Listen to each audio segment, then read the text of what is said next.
As of this Thursday, officially 2 weeks into this Major League Baseball season, I guess a little bit longer because of the Seoul series, the 2-game set in South Korea, but full MLB opening day 2 weeks ago from this moment. So it gives us a little bit more of a sample size here into early and maybe middle-ish April. Big day yesterday, though, in Boston. Not for the Red Sox so much, but more for the Baltimore Orioles. The number one prospect in all of baseball, Jackson Holliday, called up by the Orioles, made his Major League Baseball debut yesterday in Fenway Park. And Baltimore gets a win, 7-5 over the Red Sox. The O's have taken both of the first 2 games of this series to start things off this week in Boston. Jackson Holliday did not record a hit, but did have an RBI, which was crucial in a game decided by only 2 runs. Baltimore wins slightly as an underdog in Fenway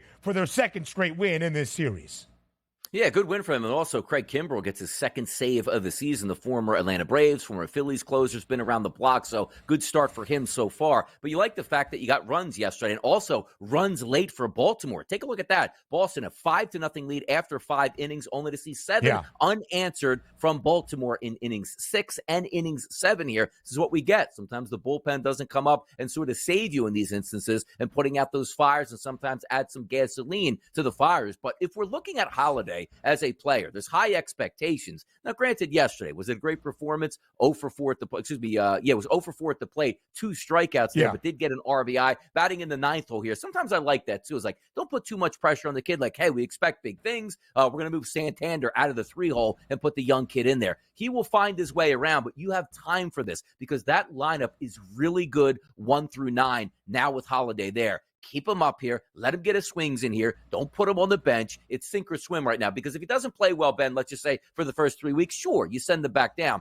But this can't be one of those things which you always complain about in baseball. A high-level prospect gets moves up to the major leagues, but technically not ready and playing once every 4 days. You're never going to get your reps in. You're never going to get used to being there. So let the kid sink or swim over a couple hundred at-bats here, 150, maybe 200 at-bats to see what he really has. Right. But I love the fact that the Baltimore Orioles did bring him up. The debut didn't work out all that well, but me, I'm an RBI guy. Guy got an RBI. That was like a Picasso yesterday for me if you were betting, because that's the way I would have bet him to at least get 1 RBI. Don't even need a base hit. Bright future here for the kid, no doubt about it, though. Nearly a $2 favorite was Jackson Holliday, of course, the son of Matt Holliday, longtime MLBer as well. Nearly a $2 favorite, minus 190 for Holliday to record a base knock in his Major League Baseball debut. Doesn't do that, but does get the RBI in the top of the 6th as the O's started to make their rally on a fielder's choice. Now, here's the really interesting thing, DRS. He was in the 9 hole. Right before him was Jordan Westburg. He hit the game-winning 3-run shot in the 7th. He had 3 ribbies yesterday. And then in front of Westburg was Colin Cowser, another rookie for Baltimore who has been great to start this year. He had a 2 RBI single and scored a run on Holliday's RBI. When you're looking at this Baltimore lineup, the starting lineup yesterday that had all their big guns in there, Gunnar Henderson, Adley Rutschman, Anthony Santander, Cedric Mullins, nobody is older than 30 years old. This team is young. They are fun. It is the core that won more than 100 games last year and probably overperformed on expectation to be the 1 seed in the American League postseason. But now they take that experience with a even more developed young core, and this Baltimore team is certainly one to keep an eye on in the American League pennant race. They are now 7-4 this year. They have won both of the games in Boston to start this series. Now we go elsewhere in the American League East. Yesterday inside Yankee Stadium, do we clap it up? Do we? Yeah, we do. 5-2 the victory for the Fish. Miami gets their second win of the season. Big win for Miami yesterday, DRS. They are now 2-11, and they win as a pretty hefty underdog. The Yanks were booked as a minus 220 home money line favorite. Yeah, they probably should have pounded them, the Yankees, you're right, but it's baseball. No team is going 162-0. No team is winning 140 baseball games. Winning a series, which means taking 2 of 3, is the name of the game. You do that a lot, you're going to be a very good baseball team. But yesterday, you're looking at the pitching matchups here, which is primarily why we bet these games. Stroman was on the mound, didn't figure out too well yesterday. 5 innings pitched, 4 earned runs, but it was Ryan Weathers, a guy that's just been around baseball. Let's see what you got here on a Marlins team that's really down and injured, particularly at the pitching position. 5 innings pitched, three hits, no earned runs. That's tremendous here. And also keep in mind, a lot of times we see in Major League Baseball, it's all about the strikeouts. Like, hey, if they can't put the ball in play, you're not going to score a lot of runs. That's pretty impressive to go 5 innings, not give up a run, and only have 1 strikeout in Yankee Stadium against that lineup. So he was certainly working the fastball inside, outside, keeping them off balance. Marlins, second win of the season here. By the way, that wasn't against another team that was really struggling like the White Sox, man. No. You beat the Yanks, who came into that game on the road at a 10-2 clip here. There you go, Marlins. I don't know, maybe the start of something or nothing. Big win for the Fish up in the Bronx. They avoid the sweep against the Yankees in this midweek series. For Miami also, they have not been great on the run line despite a 2-11 start. You hope, like the White Sox really have been, all right, you're losing games, but is it close? Are you losing by just a single run? Are you keeping games competitive? For Miami for a good part of this year, no, but they have won on the, or at least covered on the run line in 3 of their previous 4 games. Now 3-10 run line record, 2-11 straight up. The American League East is going to be the best division, in my estimation, in the AL all year. That was the expectation. The Blue Jays did lose yesterday up in Toronto. They are the only team, though, that is below 500. We'll get to that game in just a moment because the Mariners won in 10 innings in extras, but won 6-1 by plating 5 in that 10th and final inning. But when you look at the Blue Jays, they're the only team in the American League East that is below 500. The Red Sox lost both games to start this series against the Orioles this week, and in the cellar from the odds perspective at 21-1, but I don't even think the floor of this division is really all that low. No, it's not. And also, maybe the surprise, which is crazy to say, is the Boston Red Sox at 7-5. As you still see those numbers here to win the AL East, the bottom feeder right now is the Boston Red Sox, and rightfully so. Over 162 game slate, you are supposed to see the cream rise to the top, and they will. But that's a pretty good division from start to finish to open, with the Yankees getting out so hot. We know the Baltimore Orioles will be on their tail the entire season. We're expecting big things as usual from the Toronto Blue Jays with that power hitting lineup and a very strong pitching staff. And then it's always the Tampa Bay Rays. You could just take the names off of the back of the jerseys. It doesn't matter. That organization just knows how to win and knows how to hang around. It's always been a tough division to win, maybe even tougher this year, particularly if the Boston Red Sox for 25 years, always at the top of the standings here and spending a ton of money. I don't know what their franchise is doing at this point right now, but I'm sure they'll take a 7-5 start here to start the season. The Pinstripes entered the year as the favorites in the American League East, but it was plus money, now minus money after this strong start. Despite the loss to Miami, still 10-3. But 2 teams entered yesterday's MLB slate with double-digit wins.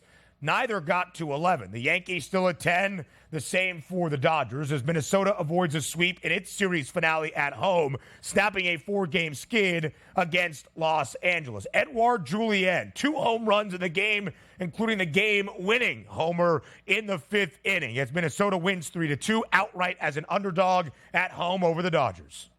Yeah, it's funny. You say, let's line up a total in this baseball game. And I tell you right off the bat, Ben, you're going to get 3 home runs. Like, oh, man, they're going to really go over that total. No, a 3-2 final. This is what we expect out of the Minnesota Twins. We're going to be a feisty team in the AL Central. Paddock was on the mound yesterday. It was okay, 4 2/3 innings, 2 earned runs. Miller there, 4 innings and only 2 earned runs for him. So some sketchy starts right out of the gate for him. He's supposed to have some high expectations to sort of hold that pitching staff together until they get some of their starters back probably midway through the season. And, of course, the Dodgers looking to add on at the trade deadline as always. Once again, not going to win every game here. Nobody's panicking on the Dodgers. That is a dominant team from start to finish. And 10-5 after 15 games. Tell any Dodgers fan that's going to be a record. They would be okay. You know what? That's just fine. Let's continue with our season. The Dodgers, the only team into the National League with double-digit wins. Of course, it's the Yankees and the Dodgers. LA has a bump.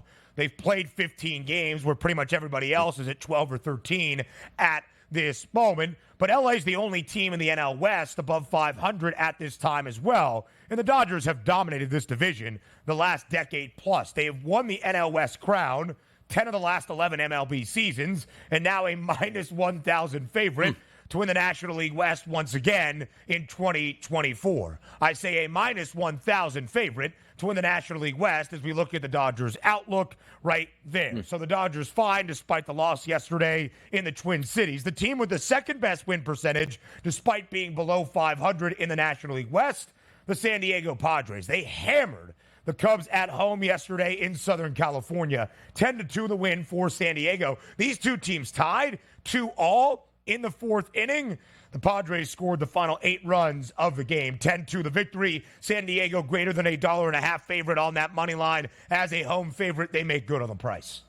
Yeah, Dylan Cease out there dealing yesterday. 6 innings pitched, 2 earned runs. Exactly what you want out of your starter here. A 100-pitch effort there. Good for him. Hendricks, I thought, was going to be a little bit susceptible yesterday, and he was. 5 innings pitched, 9 hits, 7 earned runs. All of those earned runs certainly earned runs here, as opposed to scoring some errors. And also giving up 2 home runs. But I had to wait late into this game. Now, granted, I wasn't up late. I had a Fernando Tatis RBI prop that I bet, and I sort of was watching early and I go, how is this going to be possible? They scored 9 runs, and Tatis doesn't factor into any one of those 9 runs. Well, you wait to the bottom of the 8th inning. Better late than never. Tatis gets an RBI, goes 1 for 4 on the night at a price point of a plus 150. That was pretty sweet here to wake up and see that happen. But away we go. The Padres trying to fight back to respectability and get over 500.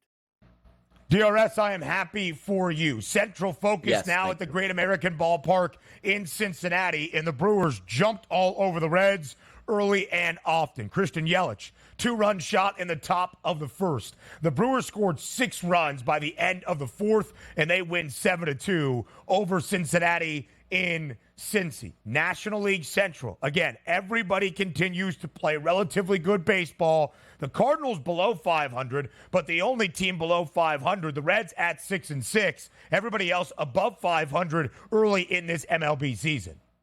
Yeah, let's take a look what the Cincinnati Reds can do this season, because I know they lost some components last year, but they're expecting some young players to step up, which includes Hunter Green, who's that next-level guy who's supposed to be the ace of their staff. Yesterday, Ben, 6 innings pitched, 6 earned runs in that game. Did have 9 Ks, but gave up 2 home runs. They need better performances out of him if they want to be a contender here in the Central. But a good win for the Brewers, 8-3 overall. And Yelich just continues to stand out in that lineup, now hitting .316 on the season after plating 2 more RBI yesterday.